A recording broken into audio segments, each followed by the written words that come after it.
दो प्रकार की उपासना होती है। एक होती है अहम के द्वारा साधनों का अनुष्ठान करते हुए बहुत लंबे समय तक, एक जन्म, दो जन्म, 25 जन्म बीत सकते हैं, अहंकार का समर्पण होना, दृढ़ आश्रय होना साधना के द्वारा। इसमें बहुत जन्म लग सकते हैं, पर इसमें साधक को अपने अहम का विश्वास होता है, अपने साधन का विश्वास होता है, साधन का भरोसा होता है। और ये बड़े खतरे की बात है, क्योंकि संपूर्ण साधन को एक अपराधी चौपट कर सकता है। वैष्णव अपराध, गुरुद्रोह, संत द्रोह एक अपराधी चौपट कर सकता है। एक है भगवत प्रेमी महात्माओं के संग से पहले ही आश्रय दृढ़ हो जाना, फिर साधन आश्रित होकर करना। ये बहुत कम समय में भगवत साक्षात्कार कराता है। सबसे पहला कार्य भगवत प्रेमी महात्माओं का आश्रय संग, उनके द्वारा सीधे इष्ट का आश्रय होता है। सुरतरु काम धेनु चिंतामणि भगवत रसिक अनन्य अली के, जो अनन्य सहचरी हैं, अनन्य शरणागत हैं, उनके लिए हमारी स्वामिनी किशोरी जी के श्री चरणारविंद कल्प वृक्ष हैं, कामधेनु हैं, चिंतामणि हैं। जो चाहेंगे वो प्राप्त करा देंगे, गोरे चरणारविंद। वैसे तो आश्रय ले तो चाह ही मिट जाती है, पर अगर चाह करे तो श्री जी बहुत करुणामयी है। इनके चरणों का आश्रय मात्र सब कुछ प्राप्त करा देता है। पर अहंकारी कोई बात समझ में नहीं आएगी, उसको साधन जो 2-4-10 माला या जो भी किया, उसको उसका बल होता है। जो आश्रित संत कृपा से हुआ है, खूब भजन होता है, पर उसे भजन बल का आश्रय नहीं, उसे गोरे चरणारविंद का आश्रय है। जैसे हरिवंश महाप्रभु की कृपा से हरिराम व्यास जी को सीधे भगवद आश्रय मिला। बहुत साधन परायण थे, बहुत ग्रंथों का स्वाध्याय किए हुए थे, बहुत तर्क प्रवीण, शास्त्रार्थ में सदैव दिग्विजयी होने वाले। और जब महाप्रभु की कृपा हुई तो आश्रय तत्व जागृत हुआ। कहां? श्याम श्यामा पद कमल संगी सिरनायो, भगवत प्रेमी महात्माओं के चरणों का आश्रय। उससे क्या हुआ कि उनके हृदय में सीधे श्री जी के चरणों का दृढ़ आश्रय हो गया। तो जो नित्य विहार में प्रवेश होता है वो साधन बल से नहीं होता है। नित्य विहार प्रेम तो बहुत उच्च कोटि की प्रेमावस्था है। साधारण भगवत प्रेम में भी यह गुण साधन ते नहीं हुई, तुम्हारी कृपा पाव कोई कोई। कोई कोई इसीलिए शब्द रखा गया है कि अहंकारी आश्रित नहीं हो पाता, उसका अहंकार आश्रय में बाधा पहुंचाता रहता है।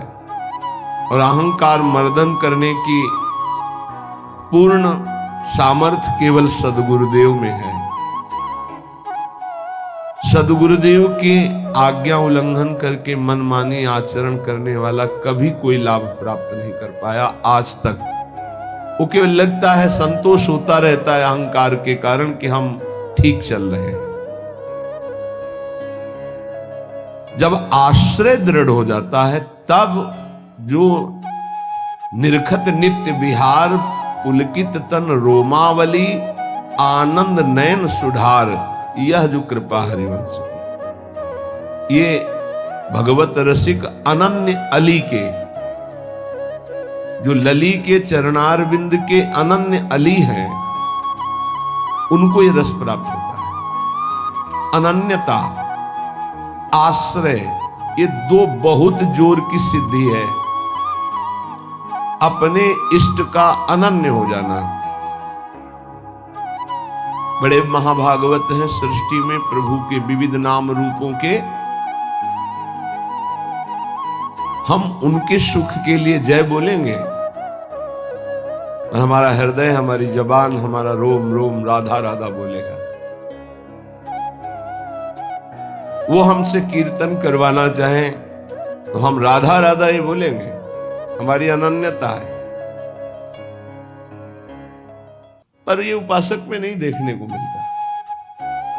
कोई कितना महान है पर हमारे श्री जी के गोरे चरणारविंद से बढ़कर है, जिन सी चरणों की महावर की रचना स्वयं अखिल कोटि ब्रह्मांडों के स्वामी प्रभु करते हैं, उन चरणों की हम ठसक वाले हैं। और ऐसे आचार्य की शरण में है कि रसना कटो जो अन रटो, निरखी अन फुटो नयन।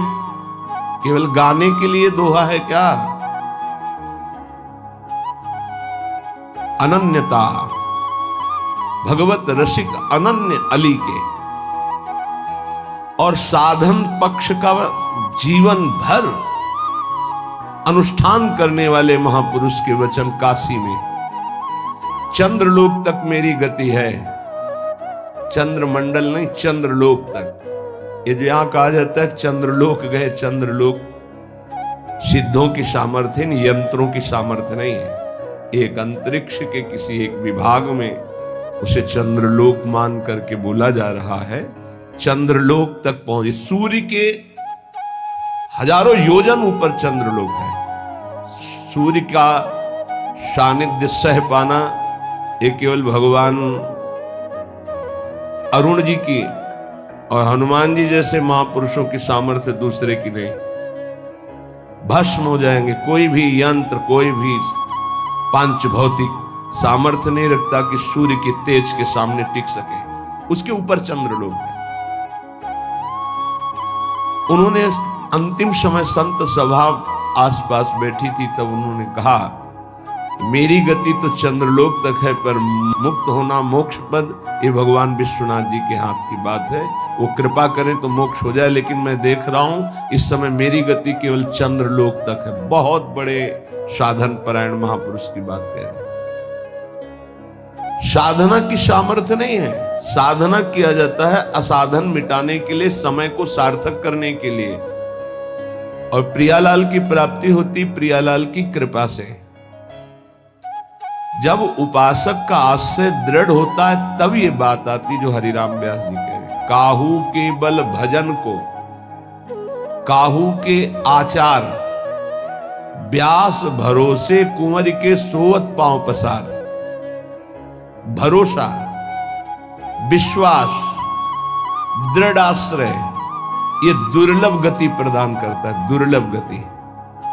अहंकारी कितनी साधना करेगा, पर अहंकार उससे ऐसा अपराध करवा देगा, गुरुद्रोह, संतद्रोह, वैष्णवद्रोह, जिससे उसका सब किया कराया चौपट और दुर्गति पक्की। इसीलिए गुरु सेवा तज करे जबान, यह है अधर्म, यह है सब हानि। सेवक जी महाराज ऐसे नहीं लिख रहे हैं। भगवत रसिक अनन्य अली की अनन्यता। गीता जी में श्री भगवान बहुत बार अनन्यता की बात कह रहे। सिद्धांत विचार लीला में ध्रुवदास जी कह रहे, जो अनन्य भयो ताको भाग कहा कहिए। आराध्य देव की अनन्यता और दृढ़ आश्रय बहुत बड़ी उपलब्धि है, सिद्धि है। कितने ऐसे वैष्णव उपासक हैं जिनकी केवल फल में बुद्धि रहती है। इनको अपने घर ले जाए, इनको खवा दे तो हमें ये फल मिलेगा, इनको ऐसा करे तो ये हमें लाभ मिलेगा। और लाभ का जहां नाश हो रहा है वास्तविक, उसका सुधार नहीं है।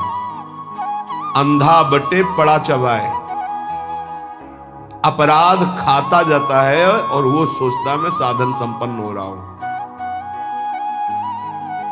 जिनके कानों में शब्द पड़ रहे हैं भागवती, उनको संभलना चाहिए।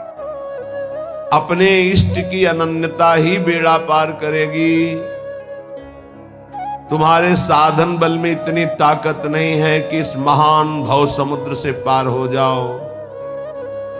आचार्य चरण कह रहे हैं, क्वाहम मूढ़मति क्व नाम परमानंद सारम रसम। मैं मूढ़मति, कहां परमानंद का सार राधा नाम। वो अपने को मूढ़मती समझ रहे हैं। आप इतने विद्वान बुद्धिमान हैं, साधन से वस्तु प्राप्त कर लेंगे, तो हम फिर साधन क्यों करें? असाधन मिटाने के लिए। साधन नहीं करोगे तो असाधन बनेगा। लाभ किससे मिलेगा? प्रियालाल की कृपा से, आश्रय से। बात समझना है बड़े महापुरुषों की, बहुत जल्दी लाभ हो जाएगा। ये समझ में नहीं आती सबके। बिगड़ी जन्म अनेक की अब ही सुधरे आज, हो ही राम को, हो गया हमारा काम। भगवत प्राप्ति पक्की होगी, हो ही राम को। अब समय कैसे व्यतीत करें? नाम जप, गलती ना हो, इसलिए तज कुसुमाज, गंदी बातें छोड़ो, नाम जप करो। इससे समय तुम्हारा सार्थक होगा। गति तुम्हारी प्रभु के होने से होगी। मेरी प्रियाजू, मेरे श्यामाजू, मेरी लाडली जो। ये बात समझ में नहीं आती, ये नहीं समझ में आती। दान पुण्य समझ में आएगा, तीर्थ स्नान, परिक्रमा, साधु सेवा, ये समझ में आएगा, क्योंकि इससे मुझे लाभ मिल रहा है। क्या? अहम को सुख मिल रहा है। मैं प्रति महीने इतना देता हूं, मैं प्रति महीने ये दान करता हूं, मैं ये करता हूं, ये करता हूं। ये हुआ अंधा बटा, और अहंकार रूपी पड़ा चबा रहा है, तुम्हारी समझ में नहीं आ रहा। खाली हाथ मलिनता की मलिनता बनी रहेगी। जिनको कृपा का परिचय मिला वो करे सबे अंग गुणहीन हो। देख लो, नित्य विहार रस की रचना करने वाले महापुरुष कह रहे हैं, जो सर्वोपरि रस के ज्ञाता हैं, वो कह रहे हैं सबे अंग गुणहीन हो, ताको जतन न कोई, एक किशोरी कृपाते, जो कछ होई सो होई। समस्त साधनों से हीन हूं, कोई देवी संपदा का कोई गुणाभिमान नहीं। कैसे महापुरुष हैं? सबे अंग गुणहीन। मुझ हीन की गति तो केवल लाडली जू है, लाडली जू की कृपा है बस। सो कृपाति सुलभ नहीं, ताको कौन उपाय, चरण शरण हरिवंश की सहज ही बन्यो बना। वो भी कृपा ऐसे सुलभ नहीं होती किशोरी जी की। बोले हमारा तो सब सहज बनाव बन गया, हित सजनी स्वरूपा हरिवंश महाप्रभु की शरण मिल गई, तो श्री हरिवंश कृपा हुई तो लाडली जी की कृपा बरसने लगी। किसके ऊपर? जो सबे अंग गुणहीन हो, किंचन मात्र अहंकार नहीं। प्राय हम देख रहे हैं कि अहंकार की धरा में जिससे अहंकार पुष्ट हो, वो कार्य करने में सुख मिल रहा है अंतःकरण को। ध्यान से देखिएगा तो आपको परिचय मिल जाएगा। मैं ये कर रहा हूं, मैं ये करूंगा, मैंने इतना जपा, मैं इतना जपूंगा, ये अहम अंदर जो है वो सुखानुभूति दे रहा है, वो साधना की। और महान प्रेम रस प्राप्ति के लिए साधन सुख का नहीं, आश्रय सुख का रसास्वादन होता है। साधन तो आश्रित से ऐसा होता है कि अहंकारी से हो ही नहीं सकता है। 5 मिनट में जो आश्रित का भजन होगा, वो 5 घंटे अहंकारी करे तो भी नहीं पहुंच सकता। आर्त भाव से, द्रवित हृदय से 5 मिनट तन्मय होकर जो उसका भजन हुआ, उसकी बराबरी अहंकारी 5 घंटे क्या 5 दिन करे तो बराबरी नहीं कर सकता। आश्रय समझ पा रहे हो? भगवत कृपा से तो समझ लीजिए, हृदय से आश्रय। समय व्यतीत करने के लिए नाम जप। हम आश्रित हैं, इसके लिए पवित्र रहना अनिवार्य है। तो कोई हमसे गंदी बात, गंदी क्रिया, गंदी सोच, गंदे लोगों का संग न बन जाए, ये सावधानी। तब जाके उपासक के हृदय में भगवदानंद स्फुरित होता है। ये सब बहिर्मुख अपनी केवल अहंकार की वृत्ति को पुष्ट करके साधना का अहम रख करके परम पद प्राप्त करना कदापि नहीं। अंतर्मुख होकर देखो, कृपा के बिना एक क्षण भी तुम नाम जप नहीं कर सकते। कृपा आपके ऊपर है, उस कृपा की बलिहारी नहीं जा रहे और अहम को पुष्ट कर रहे हो। बहुत सावधानी, अंदर का विषय, अगर इसे सुधारोगे नहीं तो बहुत लंबा समय चला जाएगा, बहुत लंबा समय। बाहरी वेश परिवर्तन से, बाहरी स्थान परिवर्तन से कोई फर्क नहीं पड़ता मन में, अहंकार में, दोषों में। जब तक हमारा चिंतन परिवर्तित नहीं होगा तब तक बात नहीं बनेगी। अहम युक्त चिंतन मूढ़ता को धारण करता है। मूढ़ पुरुष कभी परम पद का अधिकारी नहीं होता। दैन्य भाव प्रियाजू को अत्यंत प्रिय है और ये अहम नष्ट होकर दैन्य आना केवल गुरु कृपा से होता है। एक है, उनको बस शरणागति के बाद एक ही उपदेश कि तुम जितना दान पुण्य करते हो सब बंद कर दो, यमुना जी में फेंक दो, या ऐसी जगह दे दो कोई तुम्हारी तरफ देखे ना, कोई तुम्हें बाद में धन्यवाद न दे, ऐसा। और नमक रोटी खाओ, भजन करो, श्री जी मिल जाएंगे। पर वो सम्मान प्रिय जीवन तो हमको ये बर्दाश्त नहीं। और सार्वभौम सत्संग हो रहा किसी व्यक्ति के लिए नहीं, वो तुम्हारे अंदर की कमजोरी को दूर कर रहा है, उस कमजोरी को मार रहा है जो तुम्हारे भजन को खा रहा है, तुम्हारे भजन को छीन कर रहा है। पर वह अहंकारी चोरों को संभाल के हृदय में रखता है और सत मार्ग की वृत्ति से दूर हो जाता है। वो समझ नहीं पाता, वो संत वाणी को, गुरु वाणी को अपना विरोधी समझता है और अपने विरोधी काम, क्रोध, अहंकार, मोह, मद इनको मित्र समझता है। इनको बचाने के लिए सत्संग रूपी प्रहार से बचा देता है। नहीं, इतने प्यारे इन दोषों को हम कैसे निकाल सकते हैं? सत्संग छोड़ देंगे, सामने आना छोड़ देंगे, भगवत प्रदत्त बुद्धि के द्वारा विकारों को छोड़ दें, ऐसा कैसे हो सकता है? यही दुर्गति जीव की है। भगवान की तरफ ते सब बानक बन गया, मानव देह वृंदावन आ जाना, रसिकों से शरणागत होकर दीक्षा ले लेना, साधन पद्धति का ज्ञान करा देना, और कुछ नहीं। हाथी का स्नान सब हुआ, हाथी स्नान किया, सूंड से रज लिया, फिर ऊपर से डाल, क्या हो? चाहे जितना निर्मल करो, अहंकारी अपने आप को मलिन रखना ही अच्छा समझता है। देह भाव वाले जनों का संग कभी नहीं करना चाहिए। इनके संग से केवल दुख, अशांति यही प्राप्त होती है।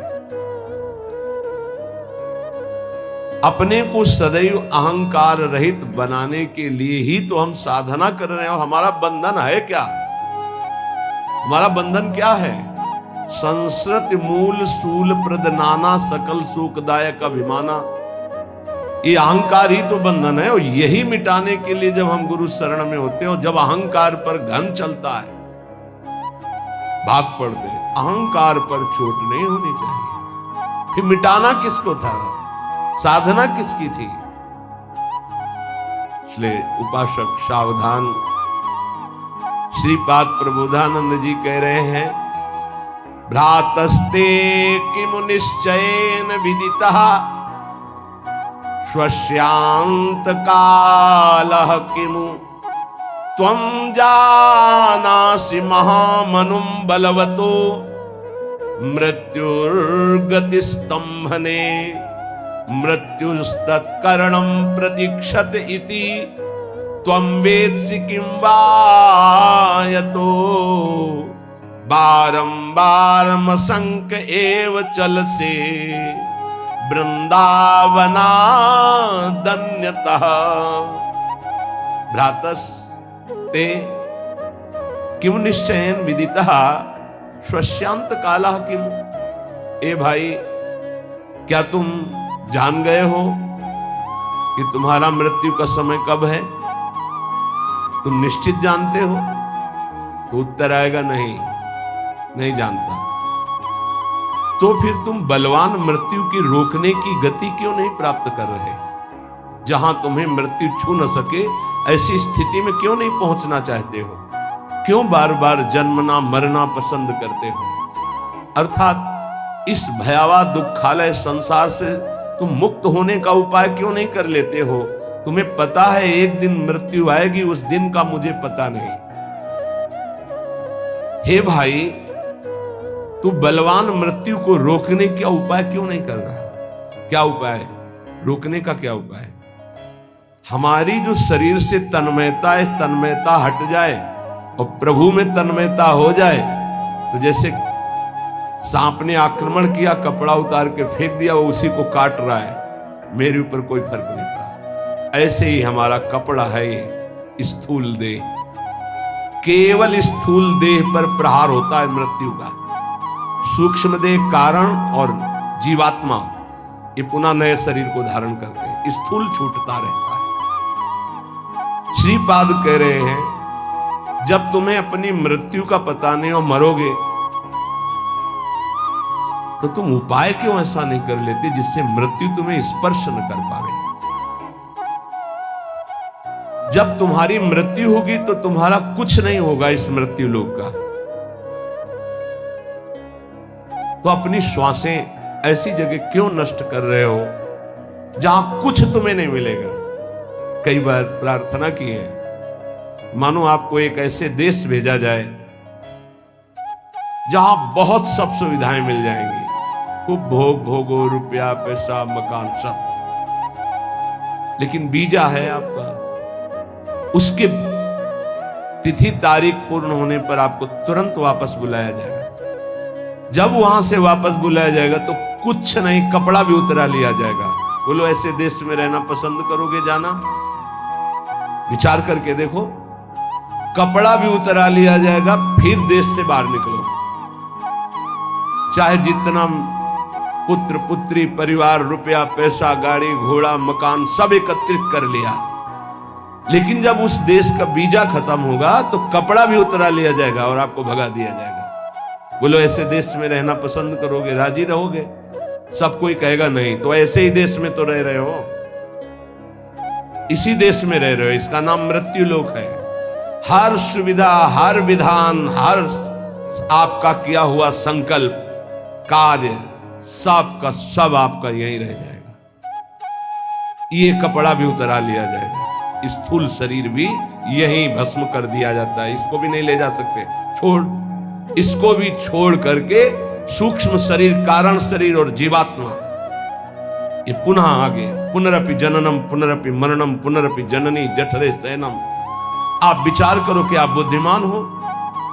यदि परम कृपालु प्रभु का आश्रय लेकर नाम जप नहीं कर रहे और विषय भोगों में, नाना प्रकार की धन संपत्ति में, नाना प्रकार के व्यवहार बढ़ाने में अपना समय नष्ट कर रहे हो, तो तुमको ये ध्यान रखना चाहिए कि तुम इस देश में हो, मृत्यु लोक में हो, जहां से भगाया जाएगा वीजा खत्म होने पर, श्वास पूरी होने पर। तो आपका शरीर भी आपके साथ नहीं होगा, कपड़ा तक उतरा लिया जाएगा। ये शरीर हमारा कपड़ा है, वशांश जीर्णानि यथा विहाय, इसे कपड़ा ही कहा है भगवान ने। क्या बुद्धिमान हो तुम? इतना दिव्य मानव देह मिलने के बाद कमा के क्या जा रहे हो? पाप और पुण्य की पोटरी लेकर फिर वही दुर्गति। इसलिए भाई, मृत्यु तुम्हारा इंतजार नहीं कर रही। भाई, बेटी का ब्याह रहेगा, पूरा कर ले तो हम थोड़ा भी, या थोड़ा अमुक कार्य रह गया, नहीं, तत्काल प्रहार करेगी, बस समय आने दो। चाहे वो पुण्यात्मा हो, चाहे महात्मा हो, चाहे दुरात्मा हो, सबके ऊपर उसका प्रहार होता है। पर महात्मा अपनी स्थिति इतनी ऊंची उठा लेता है कि मृत्यु जनित उसको दुख नहीं होता। जैसे मत वाले हाथी के गले से फूलों की माला कब टूट के गिर गई पता नहीं चलता, ऐसे भगवत प्राप्त महात्मा का शरीर कब छूट गया उसको कोई पता नहीं, क्योंकि हर समय जिसमें रमण कर रहा था वो उसी में रमण करता है, शरीर एक स्वप्न की तरह छूट गया। इसलिए मेरी प्रार्थना मान ले ध्यातस, ए भाई, बारंबार असंख्य चल से वृंदावनादन्यतः। वृंदावन, प्रिया प्रीतम, प्रेमी जन, भगवान नाम, इनको तू छोड़कर बार बार अन्य चिंतन करता है, अन्य क्रियाएं करता है, अन्य बातों में मन लगा रहा है। तुझे डर नहीं लग रहा कि तेरी मृत्यु होने वाली है? बहुत भयावह संसार है, बहुत भयावह। क्योंकि आपको भुलावे में डाल दिया गया इसलिए आपको ऐसा नहीं लग रहा। यहां प्रति मिनट प्रति सेकंड ऐसे सावधान है जैसे युद्ध क्षेत्र में चारों तरफ से बाण चल रहे हो और वो महारथी अतिरथी वीर अपने को बचाते हुए निकल रहा हो, ऐसे चला जा रहा है। एक एक सेकंड सावधान, नेत्र खुले हर समय, मंत्राकार वृत्ति, कभी भी शरीर छूट सकता है। क्यों? क्योंकि पता है ऐसी स्थिति है। आपको एकदम भुलावे में डाल दिया गया है। आपके पास वो पार्षद नहीं है जो आपको सावधान करे। बड़ी कृपा है जिनको भगवान ने ऐसी बुद्धि दे दी, ऐसी विवेक दे दिया, यहां से चलना है, रहना नहीं, देश बिराना है। सबसे सबकी सेवा करो, सबको प्यार करो।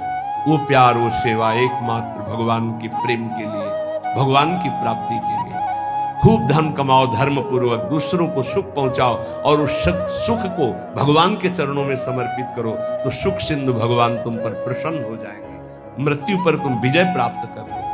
ए भाई, बार बार धाम छोड़कर, नाम छोड़कर, प्रिया प्रीतम को छोड़कर संसार का चिंतन करते हुए पता है किसी भी श्वास में तुम्हारे ऊपर मृत्यु का प्रहार हो जाएगा। इसलिए कृष्णानंद रसाम्बुधे परतरम सारम विचित्रोज्ज्वला कारम पारगतैरपि श्रुति शिरो वृंदस्य नेक्षम मनाक श्री वृंदा विपिनम सुदुर्लभतरम प्रत्यासमासाद्य भो क्षुद्रासा कुपी साचिका वशगतो वम भ्रम्यसे किम बहि। ए भाई, यदि वृंदावन तुम्हें आने को मिल गया, वृंदावन का एक भी घंटे आपने वास स्वीकार किया, यहां रहे एक घंटे भी, और नाम जप कर लिया या सत्संग सुन लिया या बिहारी जी के दर्शन कर लिए, उज्ज्वलाकार श्रेष्ठतम सार अर्थात महाप्रेम प्राप्ति के लिए तुमने कमर कस ली, थोड़ा समय भी वृंदावन में व्यतीत किया तो कृष्णानंद रसाम्बुधे परतरम सारम विचित्रोज्ज्वला। ये धाम कृष्णा श्री स्वामिनी जी का नाम है, प्रिया जी का नाम कृष्णा भी है। कृष्णानंद रसाम्बुधे, प्रियालाल के अद्भुत आनंद रस का समुद्र वृंदावन है। यदि आप थोड़ा भी रह गए तो आपका मंगल हो जाए। सत्संग जो सुनते हैं उनके जीवन का कैसे परिवर्तन हो रहा है, ये भगवत कृपा से दर्शन करने को मिलता है। पर दीपक तले अंधेला, ये जरूर कहावत सार्थक नजर आती है। दूर से सुनकर परिवर्तन इतनी जोर का होता है, पर नजदीक में ये समझ में नहीं आता। धाम वास करते हैं तो इनको इतना कुसंग का प्रभाव पड़ जाता है कि सत्संग फीका हो जाता है, और कुसंग में रहते हैं और सत्संग का इतना प्रभाव कि कुसंग का त्याग करके वो भगवत मार्ग में आगे बढ़ रहे हैं। कल एक सज्जन जीवन में ऐसे ऐसे ऐसे बोले, आपने कहा कि धाम आए, 3 दिन रुके, पहले दिन जल पान करे, दूसरे दिन फल, तीसरे दिन एक बार अन्न, वही कर रहा हूं, धाम आया हूं, ऐसा ऐसा ऐसा बड़ा सुख मिलता है। धृष्टता की हद हो गई है। जीव जानबूझ, जैसे मल का कीड़ा, विष्ठा का कीड़ा, उसे अमृत कुंड में डालना चाहो तो वो अपने को बुरा मानता है और वो सोच रहा है ये हमारा अहित कर रहा है, मुझे विष्ठा क्यों नहीं मिल रहा। ऐसे ही विषय का कीड़ा बना हुआ जीव विषय में कूदना चाहता है। प्रभु के आश्रित होकर अगर वैराग्य मार्ग में कदम रखा है तो रुपया प्राप्ति का उपाय नहीं रखना चाहिए, ध्यान रखना। नहीं, बहुत कुछ हो सकता है। माया आपको पुनः उसी जगह स्थापित कर देगी जहां से निकलना चाहते हो। एकमात्र भगवत भरोसा, जितना कमा लिया, इसके बाद बंद। अगर धामवास करके हम भगवत आश्रय ले लिए तो नमक रोटी खाएंगे बस। अब हमारा उद्देश्य केवल भजन रूपी धन एकत्रित करना है। जो बेचारे रिक्शा चला करके जीवन गुजारते हैं उनको हम प्रणाम करते हैं। ये धामवास करते हैं, अर्थ की व्यवस्था नहीं, इधर उधर झोपड़ी इधर उधर कार्य करके रह रहे हैं, पर रिक्शा चलाते हैं। समय से दिनचर्या में है, देख रहे हैं हम, और समय से रिक्शा चलाते हैं, परिवार को हम प्रणाम करते हैं, धामवास करते हैं। कोई तो दूसरों के घरों में सेवकाई करते हैं और धामवास करते, प्रणाम है उनके लिए। लेकिन जब तुम्हारे पास खाने की व्यवस्था, रहने की व्यवस्था है, तो तुम्हारा कदम वो गृहस्थी में है। जब विरक्त हो गए, वैराग्य मार्ग के हो गए, एक भी रुपए का ये आय का साधन नहीं करना चाहिए। इससे क्या होगा, आपकी वृत्ति अर्थ में रही है, अर्थ में ही रह जाएगी, गोरे चरणारविंद में नहीं रह जाएगी। और जिनके लिए अर्थ एकत्रित किया जाता है वो उस अर्थ से सुखी नहीं हो सकते, ध्यान रखना। वो परम अर्थ से, परमार्थ से सुख हो प्राप्त करते। करोड़ों अरबों रुपया जमा कर दिया, उन्हीं के सामने उन्हीं के बच्चों ने उनका तिरस्कार करके और गलत मार्ग का अनुसरण। श्रीपाद कह रहे, जब तुम जानते हो कि मृत्यु निश्चित होगी, जब तुम जानते हो कि मृत्यु से बचने का एकमात्र उपाय भगवान की शरण, हर श्वास नाम जपना है। कृष्णानंद रसाम्बुदे परतरम सारम विचित्रोज्ज्वला, महान विचित्र प्रेम रस जो उज्जवल, जिसमें कामना की गंध नहीं है, ऐसा प्रिया प्रीतम का प्रेम रस प्रदान करने में समर्थ श्रीधाम वृंदावन है। हे भाई भ्राता, तुम क्यों भ्रमित हो रहे हो? ये माया का कार्य है, भूल भुलैया में डालकर पूरा जीवन बर्बाद कर देना। सच्ची बात, कोई ऐसा सुख नहीं है जो विवेक के द्वारा देखो उसमें सुख दिखाई दे। विवेक के द्वारा, बुद्धि का अंधा आदमी तो कहीं भी कूदेगा जाके। एक सुख हमें बता दो कि ये महान सुख है इस मृत्यु लोक में। एक सुख पूरे शरीर को, इसी को लेकर के सारे सुख विधान है। कुछ भी खाओ 6 घंटे में दुर्गंध युक्त मल, कुछ भी पियो दुर्गंध युक्त लघुशंका, छिड़क दो गंदगी, कान साफ करो गंदगी, सुबह देखो आंखों में गंदगी, और नीचे तो गंदगी के कुंड ही है। और इसी शरीर को सजाना, इसी शरीर को भोगना कौन सा सुख हो सकता है? मलमूत्र के द्वारों में कोई परमानंद छिपा हुआ है। परमानंद भगवान को छोड़कर मलमूत्र के भांड को सजाना और इसी को भोगना, यही माया की चाल है। इसी से दुर्गति प्राप्त होती है। बड़े बड़ों को गिरा दे, ये कोई छोटी बात नहीं है।